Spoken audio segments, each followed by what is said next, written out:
So, NLEX at saka Converge, no? So, doon natin makikita yung lalim ng lineup ng Converge, no? May partner na si Alex Stockton na meron na siyang Jordan Heading, meron na siyang Shani Winston, meron na siyang may Alex Cabagnot pa siya, di ba? So, at saka hindi, meron na siyang Twin Towers, yung bali tatlo, yung import nilang si Diallo na maganda ang nilalaro. Itong game na to may Arana, at saka may si Justin Baltasar. So, doon mo makikita yung lalim ng Converge. At dahil makagaling itong gwardiya ng Converge, na-open yung mga shooters ng Converge. No, na-open dahil threat, si Heading, si Winston, si Stockton threat. So pagka dinepensa mo sila, pwede silang pumasa. Yung mga open shooter sila, si Racal, even itong si Brian Santos, open shots. And besides, Jordan Heading can create his own shot, no? Kahit ang NLEXs, may Baser, may Alas, may Bolik. Pagdating defensively, meron silang Watkins. Defensively, hindi mo mababantayan yung mga tao na may taong panapat, no? Kay do sa import nilang si Watkins, yun lang ang sigurado ng index na may punto sila. Yun lang.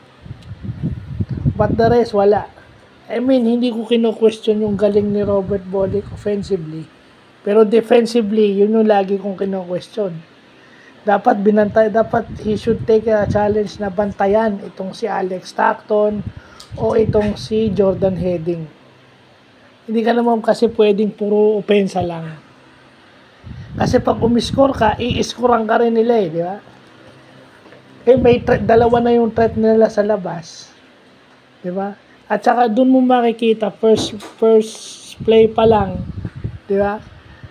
Kahit na iiwanan mo si King Carilipio, yung hustle naman ng Carilipio, yung sipag nun sa ilalim, kahit medyo undersize, maasahan mo. At saka pag naiwang open, nakakashoot. Yun yung magandang sa Converge. Kasi meron silang Brian Santos na ganun yung ginagawa. Pag open, nasushoot nila yung tira. So, paano mo tatalunin yun? Mamimili ka na ibibigay mo, papa-score mo yung gwardiya nila, pupunta sila sa loob, dun sa import, kay Arana at kay Baltasar, o pababayaan mong open. So, yun ang nakikita natin sa Converge ngayon. No? Kaya nahirapan ng NLEX, dumikit yung NLEX, pero hindi na nila alam paano nila dedepensahan yung Converge. Kasi madaming threat. At saka, yun siguradong 2 points na yun pag pumunta ka sa ilalim. Tingnan mo yung Diallo, di ba? Pangit ang laro. Nataon na sila yung kalaban, bumawi.